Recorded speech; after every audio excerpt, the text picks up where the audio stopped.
Ok, vas-y, ok, pas de soucis, j'étais avec une chèvre, tout car. Non, ouais, j'étais avec Soupia en direct. Je veux pas être connu pour rouler dans une grosse voiture et avoir plein de thunes. Genre, si ça évolue financièrement, c'est parce que j'aurais travaillé en fait. Tant pis pour eux, j'aurais donné mon cœur. Trop tard, je peux plus revenir en arrière. Bon bah salut à tous, moi c'est Kenz, vous avez pu me découvrir sur la saison 3 de Nouvelle École. Ouais bah c'est Kenz, voilà c'est Kenz, je suis là aujourd'hui pour vous faire part un peu de mon histoire et de ma vie et voilà. Bah c'est parfait. Allez c'est cool. Donc là on est à Grenoble, donc chez toi. Ouais. Et donc t'as toujours habité ici ? Ouais, moi j'ai toujours habité à Grenoble, bah, j'ai grandi dans une petite banlieue pas loin de Grenoble Centre. Et ouais, j'ai toujours habité ici. Et il y a 3 ans, j'ai quitté ma ville pour aller aménager à Paris. J'ai débuté ma carrière à Paris, donc je me suis installé là-bas il y a 3 ans à peu près. Et le fait d'avoir fait Nouvelle École et tout ce parcours-là artistique m'a permis de revenir un peu dans ma ville là, actuellement. Aujourd'hui, on peut me voir dans les rues de Grenoble. Ok, d'accord. Et du coup, ça va, c'est la ville qui t'a vu grandir, donc tu connais pas mal de monde ici, j'imagine. Ah oui, après, Grenoble, c'est pas une grande ville non plus, c'est pas trop une petite ville, mais après, la réalité, c'est que je suis quelqu'un de très sociable, de très avenante, j'aime les gens, donc je suis toujours à l'affût de découvrir de nouvelles personnes, donc ouais, effectivement, je connais pas mal de monde. Ok. Et tu as quel âge, du coup ? J'ai 27 ans. 27 ans.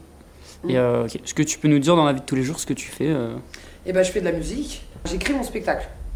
C'est un spectacle qui va comprendre l'humour, le dramatique et la musique. Donc là, je suis dans la phase d'écriture, de réalisation, ce qui me prend énormément de temps dans ma vie.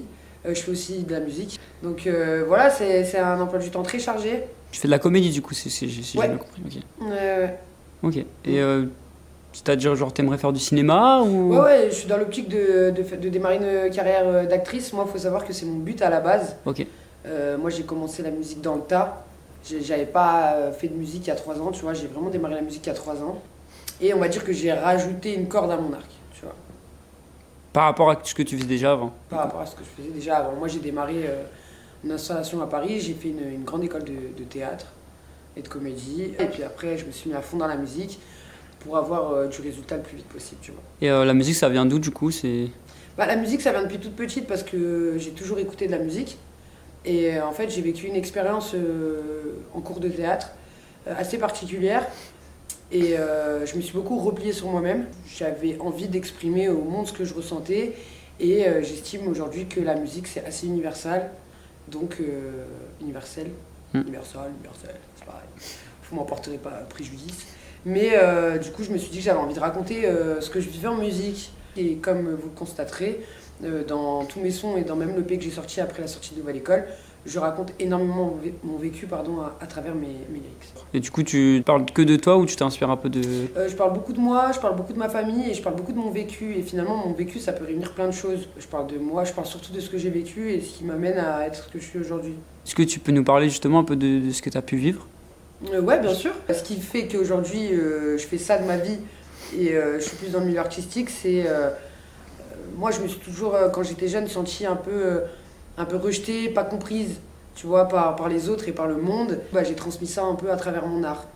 Tu vois, donc mon art de faire rire, mon art de faire pleurer ou mon art en chanson, tu vois. Du coup, si on peut parler un peu de Nouvelle École, du coup, comment ça s'est fait Eh ben, Nouvelle École, ça s'est fait... il y a eu des castings, donc le premier casting, il s'est fait par visio.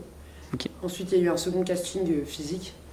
Et c'est marrant, mais au casting physique, j'ai compris au bout de 10 secondes que j'étais prise. Parce qu'en fait, quand je me rappellerai toute ma vie, je suis rentrée dans un amphi et ils étaient 4 en mode jury un peu, tu vois. Et en fait, les premières secondes où je suis rentrée, j'ai dit bonjour, tout le monde a rigolé. Genre vraiment, tu vois, okay. Tout le monde a rigolé. J'ai regardé, pourquoi tu rigoles ? Et du coup, ils ont encore plus rigolé, tu vois. Et en fait, j'ai compris tout de suite que j'allais être le personnage emblématique du divertissement de la saison 3. Ouais, c'est ça. Et faut savoir que ça m'a pas... ça aurait pu me freiner. Tu vois, qu'on se dise que Ken, c'est juste un pitre, mais pas que. Donc j'avoue que c'était aussi un peu délicat pour moi et c'était à double tranchant. Je me suis dit, ok, va falloir être technique sur ce que tu proposes et ça reste aussi une émission de télé, donc ils vont peut-être pas totalement pouvoir se permettre de mettre totalement en avant qui je suis, tu vois, et puis s'arrêter sur les moments forts. Et donc ça a été délicat pour moi, j'ai beaucoup réfléchi avant de prendre la décision de faire la saison 3 de Nouvelle École et aujourd'hui, ça a été quand même... une des plus belles expériences de ma vie, tu vois. Pas la meilleure, mais une des plus belles expériences de ma vie. Dans la vie de tous les jours, est-ce que ça a changé quelque chose pour toi ? Ah oui, totalement. Bah, ça a changé que du coup, bah, j'ai pris en notoriété, j'ai pris en visibilité, les gens me reconnaissent tout le temps. Mais vraiment, hein, c'est-à-dire que je m'attendais pas à un tel résultat, tu vois, je savais qu'il allait se passer un truc, je savais que j'allais impacter, tu vois, parce que je me connais, donc je sais finalement, je suis tellement en accord avec moi-même que je sais ce que je peux dégager chez l'autre et la manière dont je peux impacter par ma façon d'être, par ma façon de parler, parfois par ma façon de m'exprimer, de m'habiller ou autre, tu vois. Et en fait, je me suis rendu compte que j'avais touché du plus petit au plus grand. C'est ça en fait qui m'a fait kiffer, tu vois, c'est... Moi, quand une mamie de 60, 75 ans, elle m'arrête dans la rue en me disant j'ai pas vu la saison 3 Nouvelle École, mais vous, je vous connais, c'est incroyable, tu vois ce que je veux dire. Et vraiment, je touche de 7 à 77. Ah, c'est trop cool. Incroyable, tu vois. Et donc, dans ma ville, je me fais vraiment reconnaître tout le temps, tu vois. Genre, je fais souvent des photos, je prends le temps aussi de parler avec les gens qui prennent le temps pour moi, en fait. Parce que finalement, on pourrait penser que faire une photo et tout, c'est. Ça peut être relou, tu vois. On pose souvent la question, mais c'est pas relou. En fait, moi, je prends ça comme un cadeau. Tu vois, à chaque fois qu'on me demande une photo, je suis pas saoulée. Et du coup, à refaire, est-ce que tu changerais quelque chose ou alors vraiment... À refaire, est-ce que je changerais quelque chose Non. Parce que finalement, d'avoir fait cette émission, ça m'a appris des choses sur moi et ça m'a fait grandir, ça m'a fait prendre en maturité. Mais c'était trop drôle, genre moi je passais dans les couloirs, on me regardait, on me disait t'as beaucoup d'énergie là. Et je comprenais que le t'as beaucoup d'énergie, c'est... Je saoule un peu. Et alors, je pourrais te dire, bêtement, je changerais ça, mais en fait... je deviens pas ce que je deviens derrière, tu vois. Donc en vrai, non, en vrai, je toucherais à rien, tu vois. Je toucherais vraiment à rien. Mais du coup, j'imagine que tu aimerais sortir un peu de la case de la fille qui a fait Nouvelle École. Oui, mais en fait, finalement, ça dépend comment tu le prends. Parce que, tu vois, je fais partie, comme tu dis, de cette case Nouvelle École, mais c'est ce qui va se passer derrière qui va encore plus me définir. Tu vois, les gens, j'ai des retours sur ouais, Nouvelle École, bah en fait, c'est bien, mais en fait, c'est pas trop bien parce que... ouais, t'as fait Nouvelle École et après, tu vois. Et en fait, moi, ce que j'explique aux gens, c'est que Nouvelle École, c'est pas ton père. Ils t'ont déjà donné cette opportunité de t'apporter de la visibilité, de pouvoir être sur Netflix. Donc en fait, comment toi, tu vas te servir de ce que Nouvelle École va te donner pour finalement éclore et continuer en fait ton processus. Mais forcément, si t'attends tout de la part de Nouvelle École, mec, tu vois ce que je veux dire. Déjà, moi, je trouve que c'est une opportunité énorme. Je me lance, au bout de 2 ans et demi, je suis sur Netflix. Ah, c'est une dinguerie, hein. Tu vois ce que je veux dire. Donc rien que pour ça, je cracherai jamais dans la soupe, bien au contraire, je remercierai toujours et je l'ai fait plein de fois, tu vois, et j'ai cette reconnaissance en fait finalement, parce que je suis arrivée, que ça faisait 2 ans que je faisais du son et qu'ils m'ont donné ma chance, tu vois. Et ça, c'est énorme. Donc moi, je conseille à tous les artistes qui ont l'opportunité de faire Nouvelle École, d'y aller en fait. Et du coup, actuellement, même quand tu sors des sons, t'as des gens qui te connaissaient pas du tout, qui maintenant... Oui. Par contre, tu vois, j'ai encore ces gens qui me découvrent. Ouais, bah, je suis trop heureuse, je me dis ok, parce que moi, mon but c'est vraiment ça, c'est de toucher le monde, tu vois. Mais plus à travers qui je suis, qu'à travers ma musique. Mais ma musique, c'est aussi qui je suis. Donc toi, ton rêve, c'est pas forcément devenir une artiste extrêmement connue musicalement? Pas que musicalement. Ok. Parce que je pense pouvoir apporter plus. Ok. Tu vois. Et il y a des... Par exemple, bah, toi, ça va résonner quand je chante et quelqu'un d'autre, non. Par contre, quand je discute avec quelqu'un, bah, peut-être que ça va plus résonner que quand je chante. Tu vois. C'est pour ça que d'ailleurs, j'ai monté un projet. Mais je t'en fais pas, vite fait. Mais c'est Kenz débarque dans ton collège. En gros, le concept, c'est ça. C'est Kenz débarque dans ton collège ou dans ton lycée ou peu importe. Alors, pourquoi dans ton collège ou dans ton lycée? Parce que j'ai envie de toucher la génération qui arrive. Tu vois, les jeunes. Donc, je suis pas une vieille, hein, mais j'ai pas 16 ans. Tu vois ce que je veux dire? Donc, mon but étant aussi d'apporter une vision qui est la mienne, certes, mais à la nouvelle génération qui arrive. Donc, du coup, passer une journée avec Kenz dans ton collège, c'est quoi? C'est parler de mon expérience. Donc mon expérience d'artiste, parce qu'aujourd'hui il faut savoir qu'avec les réseaux, je pense sincèrement qu'on se fait une idée de ce que ça peut être, mais on oublie le travail qui peut être fourni derrière. Moi, un petit exemple, j'essaie de faire comprendre aux jeunes que c'est pas en faisant une vidéo sur TikTok que tu vas percer. Non. Tu vois, mais après ça c'est mon avis. Mais peut-être aussi donner la solution à ces jeunes-là. Tu vois ce que je veux dire, de leur expliquer qu'en fait tu peux vivre de ton art, ça, y a personne qui me fera changer d'avis, mais qu'est-ce que tu vas fournir pour pouvoir vivre de ton art? Qu'est-ce que tu vas sacrifier? Et qu'est-ce que tu vas mettre en place pour pouvoir acquérir ce que tu désires, tu vois. Et moi, en tant qu'artiste qui a de la visibilité et une certaine notoriété, déjà, il y a ce plaisir de se dire, ok, entre guillemets, il y a une star qui passe dans mon collège, donc ça, c'est lourd, tu vois, et de pouvoir émerger cette joie, en fait, chez les jeunes, je suis trop content, tu vois, de pouvoir faire ça. Et en plus de ça, de rentrer dans un cadre un peu plus sérieux et de pouvoir dire vraiment ce qui se passe dans les coulisses, en fait. Ah, c'est trop bien. Du coup, ce serait sur une journée en gros ce projet. Ouais, c'est ça, c'est sur une journée. Trop bien. Donc voilà, tu vois, là je commence déjà à le faire et tout. Tu vois, et à côté de ça, je prépare aussi des showcases. Parce que je vais aller en boîte et je veux donner mon énergie et je veux montrer c'est quoi de faire un vrai show en boîte, tu vois. J'ai pas forcément de... Comment dire, j'ai une direction, je sais où je vais, mais je suis en mesure de pouvoir apporter plein de choses, tu vois. Ah, c'est Mais bien. passer le bon message, c'est vraiment ce qui m'importe le plus. Du coup, je sais que là, tu reviens d'Algérie. Ouais, Donc, ok, vas-y, ok, pas de soucis, j'étais avec une chèvre, tout car. Non, ouais, qu'est-ce j'étais avec Poupilla en direct, ouais, en vrai je suis allée en Algérie. Ouais. Mais c'est bien que t'en parles parce que ça faisait 13 ans que j'étais pas retournée en Algérie. Moi, faut savoir qu'en Algérie, il y a la famille de mon père qui vit là-bas. Et j'y suis pas allée depuis 13 ans. Et en fait, là, ça fait quand même concrètement 3 ans, ça va faire bientôt 3 ans et demi que je me suis lancée matin, jour, nuit dans mes projets artistiques, tu vois, et je me suis rendu compte que j'avais besoin de faire une pause. Et je me suis dit, quoi de mieux que d'aller te ressourcer. Donc j'arrive au pays déjà déboussolé, tu vois.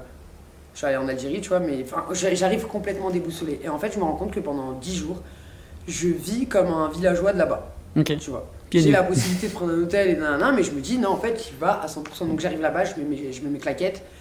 Dans ma maison, il y a une chèvre qui m'accueille. Mais délire, Poupilla elle s'appelle. Gros bisous, Poupilla, elle me manque. Bref. Donc tu vois, non, mais au niveau du cadre, j'ai les pieds dedans direct, tu vois.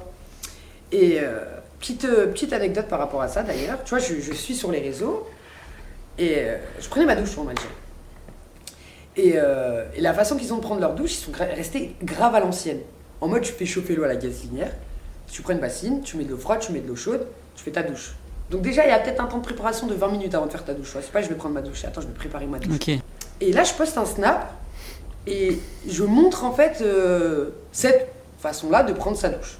Il y a quelqu'un qui commente et qui me dit putain, les gens ils vont croire qu'on n'a pas d'eau en Algérie. Mais tu rigoles, mais ça m'a. En fait, je me suis dit attends, il y a deux options. Ou je réponds pas, ou j'essaie de lui faire comprendre le message que je voulais passer. Mais en fait, je voulais juste faire comprendre un truc. Moi, je viens en France, tu vois. On est grave on est en surconsommation constant. C'est-à-dire que c'est tout le temps pareil. On a tout le temps envie de plus. Et je te fais une autre petite parenthèse. Par exemple, quand ton meilleur artiste sort un album, t'as déjà envie d'écouter le deuxième. Mais rappelle-toi qu'à l'ancienne, tu le tuais l'album. Ouais. T'as vu, tu l'écoutais peut-être des mois et des mois avant d'écouter l'autre. Tu vois, je te parle de cette surconsommation, là, qui est faite de partout en fait, que ce soit dans la bouffe, dans la musique, dans tout. Dans les relations aussi. Hein. Dans les relations aussi, exactement. Et donc moi c'était juste, en fait je voulais expliquer, tu vois, eux ils se douchent comme ça. Donc en fait prends conscience peut-être que juste te dire je vais prendre une douche, allumer et faire ta douche, ça peut être finalement une chance. Ah oui, carrément. Et on a oublié. Mais c'est ça aussi mon but dans la vie, c'est de passer ce genre de message là, tu vois. Et du coup après... il a compris où je voulais en venir, il m'a dit ah ok et tout, j'ai pas compris, je lui ai dit mais malheureusement il y en a beaucoup des gens qui vont juste se dire il y a pas d'eau en Algérie. Mais bien sûr qu'il y a pas d'eau en Algérie, je suis en train de t'expliquer qu'il y a des gens, ils sont restés à l'ancienne parce qu'en fait ils vivent comme ça, ils sont heureux comme ça, genre moi je suis allée en Algérie dans des endroits archi pauvres, tu vois, mais à l'heure de manger il y avait tout sur la table, mais quand je te dis il y avait tout sur la table, t'avais poisson, viande, tout en même temps en fait. Tu vois ce que je veux dire? Genre des tables de roi, j'ai été accueillie mais je me rappellerai toujours, tu vois ce que je veux dire? Et ici on gueule parce que le steak il est mal cuit. Mais se satisfaire de ce qu'on est et de ce qu'on a peut faire en sorte qu'on se sente bien déjà dans nos vies. Tu vois ce que je veux dire? Parce que la vie pour moi aussi c'est aussi un combat contre soi-même. En fait, je me réveille chaque jour pour devenir meilleur, tu vois. Et ce séjour en Algérie avec Poupilla, régalade. Je sais que du coup tu viens de Grenoble. Et genre moi tu vois je viens de la Réunion et Grenoble je connais pour deux trucs. Pour un humoriste et pour la violence. Ok. Toi, est-ce que tu as grandi là-dedans et... Moi j'ai grandi dans une banlieue, tu vois. Banlieue veut pas forcément dire violence. On met la lumière aujourd'hui sur ce qu'on veut. Si j'ai plus envie de me concentrer sur les associations, sur les jeunes qui ont envie de s'en sortir et sur les bienfaits qu'a cette ville, sur la génération à venir, je vais le faire aussi et là tu auras plus de lumière là-dessus. Mais aujourd'hui, oui, médiatiquement parlant, quand on voit Grenoble, on n'a pas envie de passer à Grenoble. Mais moi qui vis à Grenoble, je me suis jamais pris une balle parce que j'ai acheté du pain. Tu vois ce que je veux dire? Après, la délinquance, ça va être partout. Hein. Et qu'il faut aussi mettre la lumière sur ce qu'il y a de bon. Et ça, c'est encore un conseil de vie. Tu vois ce que je veux dire? Aujourd'hui, quand quand tu vis quelque chose de mauvais ou que tu es dans le négatif, comment tu vas t'aider? En mettant le doigt sur le positif. Je me suis réveillée ce matin, j'avais de quoi manger, j'ai de quoi dormir ce soir. Au lieu de te dire, j'ai pas le dernier iPhone, je suis à pied. Mais en fait, c'est toi qui nourris ça. Donc si tu as envie de nourrir le fait que t'as pas le dernier iPhone, tu vas passer une journée de merde et t'auras pas ton iPhone. Ah, c'est ça. Hein. Par contre, si tu te dis que t'as un téléphone déjà, c'est lourd. Tu vois, mais en fait, ça paraît facile quand je le dis comme ça. Tu vois? Mais c'est pas facile de le faire, mais c'est toi et toi-même en fait. Qu'est-ce que tu as envie de nourrir chez toi et qu'est-ce que tu as envie de délaisser? Aujourd'hui, je me prétends pas sauver le monde, mais le peu que je vais pouvoir aider, je vais le faire par mes dires, par mon expérience, par mon vécu. Tu vois, moi je parle toujours de quelque chose que j'ai vécu. Il faut savoir que je ne parle jamais de choses que je ne connais pas. Je ne parle pas si j'ai pas conscience de quoi je parle, je vais pas t'en parler, tu vois. Par contre, si c'est quelque chose qui émane chez moi ou que j'ai l'impression que c'est quelque chose de similaire et que j'ai su trouver une solution et que ça m'a aidé, je vais le partager, tu vois. Ouais. En vrai, il y a un truc que j'ai à dire, c'est que j'ai tant à donner que j'ai envie de le donner au monde. C'est ça en fait mon but. Tu vois, on m'a souvent demandé, ouais, Kate, pourquoi tu veux être connu? Je veux pas être connu pour rouler dans une grosse voiture et avoir plein de thunes. Genre, si ça évolue financièrement, c'est parce que j'aurais travaillé en fait. C'est pas parce que, ouais, je suis connu donc je suis riche, je vais casser le délire. Ça a rien à voir. Par contre, j'ai envie d'être connu et j'ai envie que tout le monde me voit parce que le discours que j'ai avec une seule personne, j'aimerais bien qu'il y ait plus de personnes qui l'entendent. Parce que peut-être que ça va impacter plus de personnes et peut-être que ça va aider plus de personnes. Tu vois. Donc c'est pour ça que je prépare des projets tels que passer dans les collèges, dans des lycées pour aider la génération. Mais c'est bien. Hein. Peut-être que je fais mon spectacle, tu vois, je t'ai parlé de mon spectacle. Tu vas t'asseoir pendant 1h30 et en fait, pendant 1h30, peut-être que tu vas penser à ta vie, rigoler, chialer et tu vas repartir et tu auras peut-être même plus la même vision sur toi-même. Mais que en positif parce que mon but c'est d'élever. Tu vois, genre, les gens avec qui je traîne, on s'élève constamment en fait. Et après, voilà, il y a des moments de down, des moments où j'ai trop la mort, je parle avec personne, je suis un humain. Tu vois ce que je veux dire? Je pense pas être la meilleure, mais en tout cas, je mets chaque chose en place pour être meilleure chaque jour, tu vois. Ok.